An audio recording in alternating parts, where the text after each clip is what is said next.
Bem Viver. Espiritualidade no dia a dia.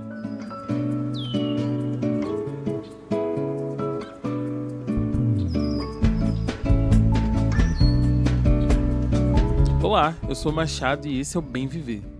Antes de tudo, eu quero dizer que a gente está muito feliz em ver uma comunidade sendo criada em torno dos nossos devocionais. É muito bom saber que você decidiu começar a semana com as nossas reflexões e eu espero que o Bem Viver continue abençoando a sua vida e a de outras pessoas que ainda vão conhecer esse projeto. Então, se o episódio de hoje falar ao seu coração, não deixe de compartilhar esse podcast com outras pessoas, tá bem? Então vamos lá. O texto que inaugura a Bíblia, mais precisamente o primeiro capítulo de Gênesis, certamente é uma história fundamental para a fé cristã. Muitas teologias partem desse texto. A ideia de que Deus criou todas as coisas, de que o mundo foi criado em 7 dias, a ideia de que Deus faz as pessoas umas para as outras. Pois é, tem de tudo por conta desse texto. Bom, anos depois da escola dominical, eu me deparei com Gênesis 1 na graduação em teologia, quando eu estava começando a estudar Antigo Testamento. E aí, naquela altura, não era mais uma historinha, sabe, da classinha das crianças. A gente agora estava olhando para o texto de forma histórico-crítica e estava tentando entender como uma tradição oral guardou por tanto tempo uma narrativa que continuava atravessando a história e influenciando opiniões em todo o mundo. E aí, antes de chegar no assunto do episódio de hoje, eu quero destacar umas coisas curiosas para mim do texto. Bom, a primeira delas é que é muito estranho que se perpetue uma tradição que confere ao Moisés a autoria dos Pentateucos. Pensar que um homem que havia vivido tantos anos antes de Adão e Eva e passou cerca de 40 anos guiando um povo teimoso no meio do deserto, ainda teria tempo para escrever todos aqueles códigos penais e narrar todas as histórias do Gênesis, né? Me parece uma tremenda loucura essa história. Outra coisa interessante é perceber que Gênesis 1 e 2 não são uma história complementar. Bom, são relatos diferentes sobre a criação do mundo. E aí, olha, se você quiser mesmo investigar, pega a sua Bíblia e dá uma olhada com cuidado. Mas eu vou logo te avisando que depois que você enxergar, não vai dar para desver, tá? Mas a coisa mais curiosa de todas para mim é o fato de que, diante de toda a beleza e grandiosidade do universo, os seres humanos sejam considerados a grande obra-prima de toda a criação. Bom, eu fico pensando como seria Gênesis 1 se os animais tivessem, né, essa capacidade intelectual de criar, escrever, né, ou se a natureza de alguma forma pudesse fazer também a sua narrativa. Mas como ela é nossa, a gente continua construindo ideias que valorizem essa nossa capacidade intelectual de criar memória, de criar cultura, e a gente continua repetindo isso, né, criando narrativas que de alguma forma nos privilegiam. O Novas existe desde 2021 para combater narrativas hegemônicas que não representam a realidade evangélica brasileira. De verdade, principalmente aqueles e aquelas que se denominam boca de Deus para anunciar boas novas e que não pregam o evangelho de Jesus, mas que pregam seus próprios evangelhos. E aí fazem com que as pessoas sofram e estejam em comunidades onde elas não são bem-vindas. A gente sabe, tem um monte de liderança religiosa pelo Brasil que continua interpretando textos bíblicos de uma forma que vai subalternizar mulheres, pessoas negras, indígenas e LGBTs. E já que a gente está falando da criação, vamos combinar que cuidado com a natureza e os animais não é lá um grande debate das igrejas evangélicas. Mesmo que tudo em volta esteja dizendo que a criação está gemendo e aguardando pela manifestação dos filhos de Deus. Sendo ou não um verdadeiro relato de como o mundo foi criado, acreditando você que foi Deus mesmo que criou, ou que nós evoluímos, ou viemos de uma explosão, ou qualquer outra teoria, eu acho importante a gente usar esse texto como uma inspiração para pensar no modo como Deus gostaria que a gente interagisse com a criação e no modo como Deus cria. É tão interessante para mim pensar que Deus criava o mundo em coletivo, Pai, Filho e Espírito Santo. Olha aí, mais uma teologia do Gênesis 1, tô dizendo? Pois é, no episódio de hoje eu quero pensar nesse verbo façamos, esse verbo irregular ali que é trocado pelo haja no final da narrativa do Gênesis 1. Quero refletir com você sobre a importância de ser comunidade para construir coletivamente, olhando para o jeito como Deus cria as coisas. Bom, fica com esse recadinho da Tati que eu já volto. Oi, desculpa interromper, mas você já está sabendo da novidade? A lojinha do Novas está online. São estampas incríveis que você pode levar com você em camisetas, bottoms, canecas e outras surpresinhas. Vai lá só dar uma olhadinha, boba. O link tá aqui embaixo e no nosso Instagram também.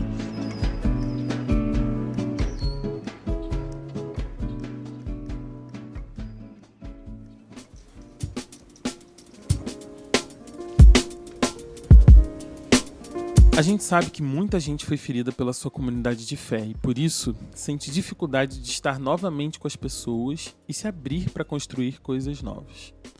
Talvez você que está me escutando esteja de saco cheio da sua realidade de igreja, com os discursos do seu pastor, com as conversas dos corredores, com a corrupção da sua denominação. Talvez o fundamentalismo religioso tenha feito você se cansar de crentes e da ideia de congregar para construir algo em comunidade. Por isso, eu vou compartilhar com você hoje como foi que eu cheguei ao Novas e como essa comunidade restaurou o meu desejo de construir coletivamente, assim como o próprio Deus faz. Quando eu fui convidado para o primeiro encontro do Novas, que aconteceu na Casa de Babette em 2021, eu fiquei alguns dias pensando se aceitava ou não esse convite. Eu tinha deixado a igreja onde eu fui pastor alguns meses antes do encontro, e sendo bem sincero, eu estava com um ranço de crente inexplicável. Além disso, eu não achava que ia haver um espaço para o meu corpo dentro da tradição evangélica brasileira. Eu não tinha desistido da minha fé, mas eu já tinha desistido de ser igreja, de ser parte de uma comunidade. Então, quando me convidaram para uma reunião de crentes, eu confesso, eu fiquei com medo de não ser bem recebido. Na verdade, de ser maltratado mesmo. E é bizarro que a gente sinta que lugares que eram acolhedores agora se tornaram tão desconfortáveis pra gente. Como não dava pra saber muito bem quem tinha sido convidado também, eu tava com medo de aparecer e ser uma exposição ruim, sabe? Mas eu descobri que alguns amigos estariam no encontro, e aí saber que eu teria uma pequena comunidade ali já me deixou um pouco mais confortável, e aí eu comprei as passagens e segui meu rumo pra São Paulo. Quando chegou no encontro, me deu um friozinho na barriga ver as pessoas chegando e aquele reconhecimento, sabe? Mas ao mesmo tempo, aos poucos, eu fui me sentindo mais confortável, mais tranquilo. E eu lembro que naquele final de semana, todo mundo precisava responder a mesma pergunta. O que uma juventude evangélica gostaria de propor para o Brasil de hoje? Nós passamos um sábado inteiro ouvindo essas respostas. E fazer com que todo mundo respeitasse o tempo e tivesse voz para falar não foi uma tarefa fácil. Agora, entre as coisas que foram ditas, algumas foram adiante e outras simplesmente caíram no mar do esquecimento. Mas o que ficou mesmo desse final de semana foi a sensação de que eu não estava sozinho com meus pensamentos e inquietudes. Eu e meus irmãos e irmãs estávamos diante do mesmo Leviatã. Eu pude ver através de cada palavra que tinha gente interessada em construir juntas um movimento que pudesse combater o fundamentalismo religioso, criando novas narrativas. Saber que eu não estava sozinho nessa mudou tudo. Eu acabei me engajando ainda mais no ano seguinte e hoje eu tô por aqui, conversando com você e fazendo parte dessa construção que começa muito antes da minha chegada no Novas, muito antes desse encontro de 2021 ou tantos outros encontros importantes que o Brasil já teve. Antes que a rede do Novas fosse formada e a gente pudesse juntar quase 70 coletivos, igrejas, comunidades e movimentos de muitos lugares do Brasil e até do mundo, já tinha gente de todos os lugares, de todas as idades, de todas as raças, de todas as orientações sexuais, cooperando juntas para criar comunidades mais saudáveis, interessadas em Jesus, sua vida, seu legado, sua morte e sua ressurreição. Gente que não teme as grandes denominações. Gente que não perdeu sua fé apesar dos absurdos que viveu.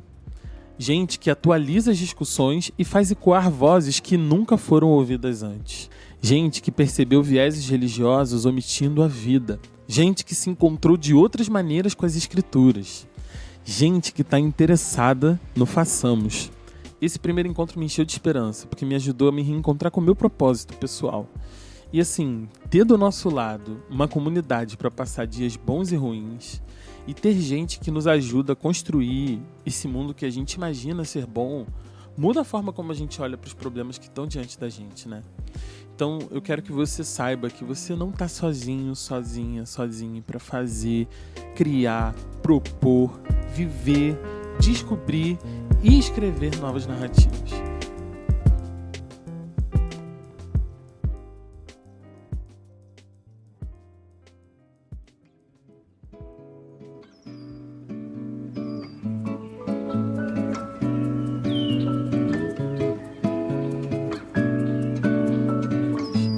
houver alguma chama aí no seu coraçãozinho, mesmo que fraca, eu espero que esse episódio aqueça o seu coração com esse relato e com esse convite do próprio Criador, que não faz nada sozinho, mas dá as mãos, junto com a gente, fala, façamos juntos com o Senhor, façamos juntos uns com os outros. Domingo que vem a gente tá de volta, viu? Um beijo. Se cuida.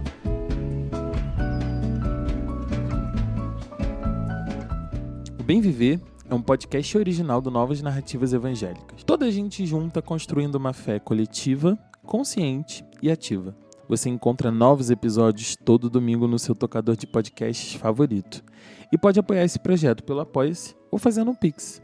A chave é o nosso e-mail, novasnarrativasevangélicas@gmail.com.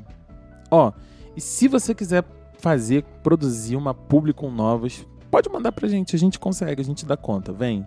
Segue a gente no Instagram e você pode ficar sabendo mais sobre o que esse movimento está fazendo no Brasil inteiro. O Bem Viver é um podcast apoiado pela Tite Setúbal. A apresentação e o roteiro é da Luciana Petersen e do Matheus Machado. A edição é da Bianca Ratti. O designer gráfico é feito pela Nick Ellert. A comunicação é feita pela Tayo Amaral. E os nossos anjinhos da guarda, Evelyn e Tati, continuam deixando a família completa e mais bonita. Um beijo, obrigado pela sua companhia. Até breve.